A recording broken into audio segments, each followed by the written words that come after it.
warahmatullahi wabarakatuh. Waalaikumsalam warahmatullahi wabarakatuh. Yang kami hormati Ibu Nurul Hidayah selaku fasilitator saya. Yang kami hormati Ibu Suci Rahayu selaku pengajar praktik saya. Pada kesempatan kali ini, saya akan melakukan praktik coaching supervisi akademik tahapan pra-observasi dengan rekan kerja saya, Ibu Nita Susniatin. Apa kabar Bu Nita? Alhamdulillah baik, Bu Santi. Ya. Ada waktu Bu kita melakukan percakapan pada hari ini? Oh ya, ada Bu. Oke. Bu Nita, pada supervisi akademik akan bertujuan membantu Bu Nita dalam mengembangkan serta meningkatkan kompetensi. Nah, pada sesi kali ini kita akan mengobrol santai melihat bagaimana kesiapan Bu Nita dalam melaksanakan pembelajaran nantinya. Oh iya, Bu Santi. Oke, Bu Nita, dari percakapan kita ini nanti apa yang akan Bu Nita harapkan? Jadi dari percakapan kita nanti saya akan berharap ada perkembangan atau kenaikan atau lebih baik lagi dalam proses pembelajaran saya nanti, Bu. Oke, baik Bu Nita. Sebelum melakukan itu tentunya Ibu akan mempunyai materi yang akan Ibu sampaikan. Materinya nanti terkait hal apa ya? Barisan, Bu, lebih tepatnya barisan aritmetika. Oh gitu. Ya. Barisan aritmatika. Oke. Kemudian untuk tujuan pembelajaran nanti, apa yang akan Bu Nita harapkan dari tujuan pembelajaran tersebut? Harapannya nanti siswa dapat menggeneralisasi pola bilangan pada barisan aritmetika. Oke, jadi siswa dapat mengeneralisasikan bilangan pada aritmatika ya. Oke. Kemudian Bu Nita, apa saja persiapan yang sudah Ibu lakukan terkait untuk pembelajaran nantinya? Ya, alhamdulillah Bu Santi, saya sudah menyusun perangkat pembelajaran. Di situ ada RPP yang memuat model pembelajaran. Saya menggunakan project based learning karena harapannya agar menarik untuk siswa. Jadi nanti kita diferensiasinya ada di produk, Bu Santi. Oh, gitu. Iya, nanti videonya berupa slide-slide poster atau memang video full murni dari anak sendiri. Jadi mereka milih video poster atau video full dari mereka. Oh, sangat menarik ya Bu. Jadi ada pembelajaran based learning, project based learning, kemudian akan melakukan video-video, membuat video bersama dengan anak. Oke. Sangat menarik. Itu dari LKPD, nanti LKPD-nya kan live worksheet Bu online, jadi nanti tinggal rekam layar saja seperti itu. Oh gitu. Ya. Kemudian Bu Nita, dari kesiapan yang tadi Bu Nita bicarakan, tentunya akan ada kesulitan ketika di kelas. Lah, kesulitan apa yang biasanya Bu Nita alami? Kesulitannya itu kalau project itu alokasi waktu, Bu Santi. Kadang anak kan keasikan, nanti kan lama gitu, ya seperti itu. Sehingga nanti solusinya ya memang saya memberikan atau membuat kesepakatan dengan siswa, alokasi waktunya penyelesaian proyek kapan atau berapa menit, kemudian nanti presentasinya berapa menit, seperti itu. Oh, berarti ada kesepakatan untuk kepada siswa untuk manajemen waktunya ya Bu Nita. Oke. Berarti dari tadi yang dibicarakan oleh Bu Nita yang sudah disampaikan tentang pembuatan video, kemudian dengan model pembelajaran yang bervariasi dan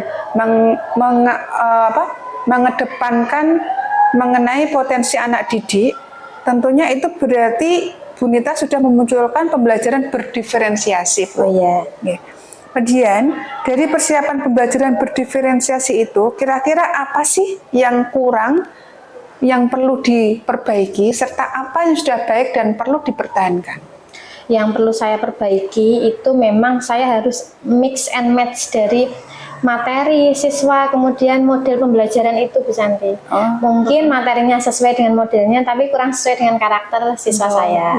Jadi memang saya harus mencari model-model yang sesuai dengan karakter siswa saya. Karena memang kebetulan saya mengajar matematika, jadi memang harus butuh effort yang lebih untuk mencari, ini trik yang disukai oleh siswa seperti ini. Gitu. Kemudian yang akan saya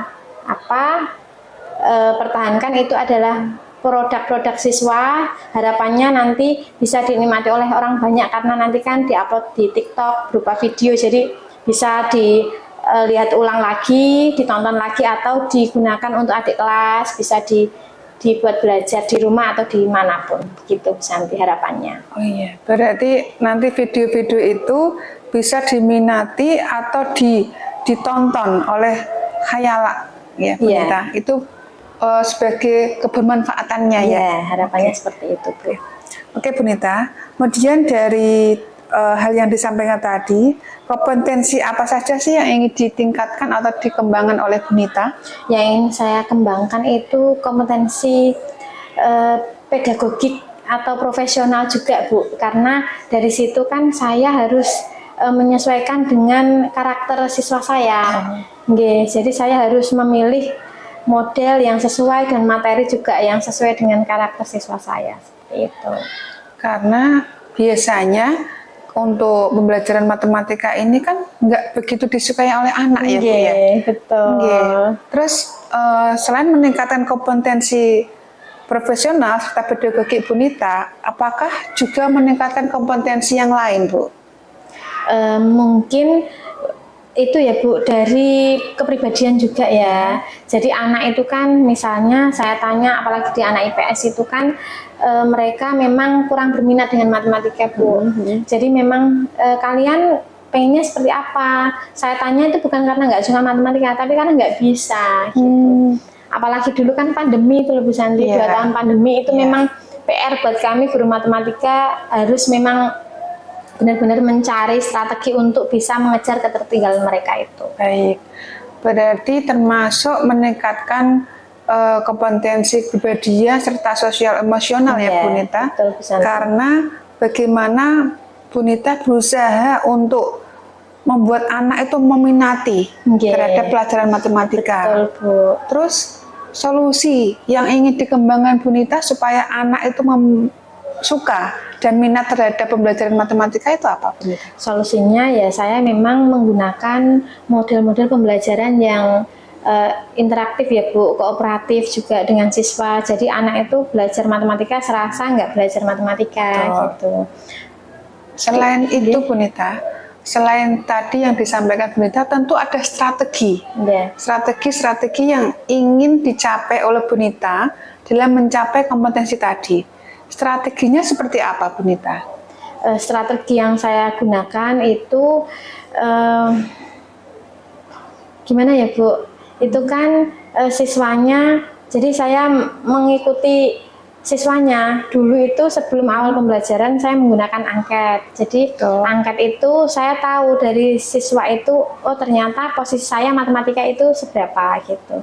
Jadi saya menggunakan angket agar anak itu tahu oh matematika suka tidak suka. Nah akhirnya dengan nilai rapot yang semester yang dulu saya bisa tahu minat dan keinginan untuk belajar matematika sejauh mana. Oke, baik Bu Nita. Tadi berarti dari hasil percakapan kita hari ini Bu Nita dapat lebih memahami apa persiapan Ibu, apa kompetensi yang ingin ditingkatkan, bagaimana strategi yang akan dilakukan, seperti itu. Nah, nanti kita akan tindak lanjuti dengan supervisi pembelajaran saat di kelas. Kira-kira kapan Bu Nita untuk waktunya kita melakukan supervisi? Hari Kamis ya Bu. Hari Kamis, oke. Bisa Bu Nita. Baik, nanti hari Kamis kita melakukan supervisi akademik. Setelah itu nanti akan kita adakan observasi pasca. Itu gitu Bu Nita. Oke, terima kasih untuk waktunya hari ini Bu Nita. Demikian hasil percakapan pra-observasi saya dengan rekan kerja Bu Nita. Semoga nanti dapat memberikan manfaat dan persiapannya lebih baik untuk kedepannya. Demikian, wabillahi taufiq wal hidayah. Wassalamualaikum warahmatullahi wabarakatuh. Waalaikumsalam warahmatullahi wabarakatuh.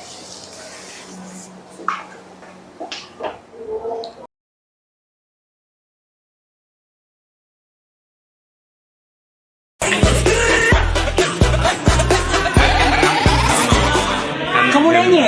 Ya udah, biar aku kasih tahu ya. Mana polanya? Oh, good. Polanya sudah jadi? Belum. Ya. Bagus, polanya mana bagus? Kamu nanya? Ya udah, biar aku kasih tahu. Oke. Oh ya.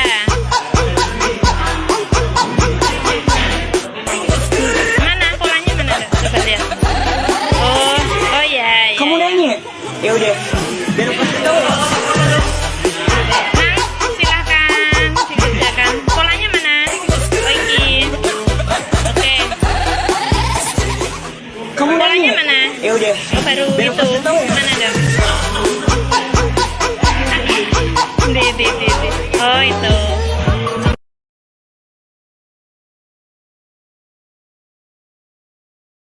Wabarakatuh. Waalaikumsalam warahmatullahi wabarakatuh. Pada yang kami hormati Ibu Nurul Hidayah selaku fasilitator saya, yang kami hormati Ibu Suci Rahayu selaku pengajar praktik saya. Baik, pada session kali ini saya akan melakukan praktik coaching supervisi akademik pasca observasi dengan rekan kerja saya, Ibu Nita Susniatin. Selamat siang, Bu Nita. Selamat siang Bu Santi. Apa kabar hari ini? Alhamdulillah baik Bu. Alhamdulillah. Kita bisa sharing-sharing lagi ya Bu Nita. Oke, baik, melanjutkan Bu. yang kemarin Oh, setelah kita pra-observasi, kita observasi, kemudian kita melakukan pasca observasi pada hari ini. Oke. Oke, pada percakapan kita kali ini, apa yang diharapkan oleh Bu Nita? Yang saya harapkan setelah diobservasi kemarin, Ya. saya berharap nanti pembelajaran saya semakin lebih baik lagi Bu Santi. Betul. Gitu. Nanti kan berarti ada masukan-masukan seperti itu nggih. Jadi seperti itu. Harapannya Oke. lebih baik lagi. Oke, Bu Nita. Kemudian tentunya setelah kita melakukan observasi kemarin, saya ingin mengetahui, tentu ada perasaan-perasaan yang ingin diungkapkan oleh Bu Nita. Seperti apa sih Bu perasaannya? Rasanya seneng, kemudian sesuai atau enggak ya ini ya gitu kan Bu. Kemudian senangnya itu karena nanti kan ada masukan, kemudian ada juga kita kan juga belajarnya kan apa ya Bu, harapannya kan lebih baik. Jadi nanti kedepannya semoga saya bisa lebih baik lagi. Betul. Intinya kita saling belajar, Bu Nita ya. Saling mengembangkan diri. Jadi tahu apa kekurangan kita, apa kelebihan kita, dan masukan dari rekan kerja gitu. Bu Nita, apa rencana perbaikan yang akan dilakukan Bu Nita? Apakah sudah tercapai, apa belum yang kemarin itu? Ya Bu, untuk rencana perbaikan alhamdulillah sudah tercapai, tapi memang ada poin-poin yang memang harus saya garis bawahi. Untuk alokasi waktu itu Bu, yang memang di project itu memang harus super ketat ya Bu, karena memang anak-anak itu kan HP itu memang ada plus minusnya Bu. Kadang mereka fokus mengerjakan tugas project itu, tetapi juga ada yang tidak dipungkiri, ada yang juga malah scroll yang lain seperti itu. Tuh. Berarti ini alokasi waktu ya Bu Nita ya. Ya. Jadi sudah ada upaya perbaikan untuk alokasi waktu tersebut. Kemudian kaitannya dengan tujuan pembelajaran ini Bu Nita, apakah sudah tercapai apa belum? Alhamdulillah sudah Bu, karena anak-anak semua itu sudah menyelesaikan project. Ya. Jadi 70% nilainya juga sudah di atas KKM. Alhamdulillah. Jadi, Artinya proyek-proyek itu sudah dilakukan oleh anak didiknya Bu Nita ya, dan sudah sesuai dengan target yang ingin diharapkan. dan juga itu Bu, produknya itu melebihi ekspektasi saya, karena anak-anak itu kan seperti itu Bu, kita pancing sedikit nanti dia terlihat oh ternyata dia bakatnya di sini gitu. Artinya Bu Nita bisa menonjolkan kemampuan anak. Tuh, ini luar biasa ini Bu Nita. Gitu. Oke Bu Nita, kemudian apalagi yang ingin Bu Nita lakukan untuk mempertahankan hal yang sudah baik maupun meningkatkan hal yang sudah baik untuk anak didik Ibu? Yang akan saya lakukan itu berarti saya memilih itu Bu, memang memilih model-model pembelajaran yang sesuai dengan karakter siswa dan juga karakter materi itu. Karena tidak semua materi yang saya ambil bisa diselesaikan pakai project based learning. Betul, termasuk juga dengan karakteristik anak didik yang berbeda-beda ya Bu? Betul Bu. Iya, karena mereka tentunya memiliki karakter masing-masing yang tidak bisa disamakan antara peserta didik satu dengan peserta didik yang lain gitu. Oke Bu Nita, berarti untuk pembelajaran kontekstual yang diaplikasikan dalam kehidupan sehari-hari, apakah sudah menyangkut itu Bu dalam pembelajaran Ibu? Ya, jadi di barisan aritmatika itu saya ada soal cerita Ibu. Soal cerita yang untuk anak IPA itu saya kemas pertumbuhan tanaman Bu Santi. Oh gitu. Jadi misalnya hari ini menyiram tanamannya tumbuhnya 5 cm, 2 minggu lagi tumbuh 7 cm, dan seterusnya. Itu nanti akan membentuk barisan aritmetika. Oh gitu. Oke. Oke Bu Nita. Selanjutnya strategi apa sih atau rencana apa sih yang perlu Bu Nita lakukan untuk memperbaiki kompetensi yang Bu Nita harapkan? Yang saya lakukan berarti saya memang harus bisa mendesain pembelajaran itu lebih menarik, Bu. Kemudian saya juga harus mengembangkan diri saya juga. Betul. Oke. Terus upaya untuk melakukan pengembangan diri Bu Nita dengan melakukan apa saja Bu? Di SIM PKB itu kan ada beberapa itu ya Bu, diklat itu memang saya mau nggak mau ya Bu harus diikuti gitu kan. Terus di kurikulum Merdeka itu juga harus kita ikuti juga. MGMP juga alhamdulillah aktif juga Bu Santi gitu. Alhamdulillah. Kemudian dari kompetensi yang ingin Bu Nita harapkan untuk tercapai, seperti tadi yang sudah disampaikan yaitu kompetensi pembelajaran, kepribadian sosial emosional, itu termasuk kompetensi profesional, pedagogik, apakah itu semua sudah tercapai Bu Nita? Kalau 70% insya Allah sudah Bu Santi, karena memang anak-anak juga sudah terbiasa dengan saya menggunakan LKPD itu kan kok video gitu kan, itu kan hanya live worksheet, saya buat LKPD live worksheet, kemudian anak rekam layar, jadi anak-anak itu sudah terbiasa walaupun kayak interaktif tapi dia sudah terbiasa, jadi nggak ada kendala yang lebih kayak gitu, nggak ada. Alhamdulillah. Baik Bu Nita, dari hasil percakapan kita pada hari ini, apakah menurut Ibu cukup bermanfaat untuk Ibu? Bermanfaat Bu, Iya. memotivasi saya untuk bisa mengembangkan diri lagi Alhamdulillah. kan. Ya. Juga untuk peserta didik ya Bu ya. Oke. Oke. Baik Bu Nita, apakah ada yang perlu kita perbincangkan lagi? Apakah sudah cukup? Apakah masih ada yang mengganjal di hati Bu Nita? Sementara sudah Ibu. Sudah. Oke. Oke Bu Nita, terima kasih untuk waktunya pada hari ini. Demikian hasil praktik coaching supervisi akademik pasca observasi dengan rekan kerja saya Bu Nita Susniatin. Semoga bermanfaat dan memperbaiki langkah kita ke depan sebagai guru dapat menjadi guru yang lebih baik lagi. Demikian, wabillahi taufiq wal hidayah. Assalamualaikum warahmatullahi wabarakatuh. Waalaikumsalam warahmatullahi wabarakatuh.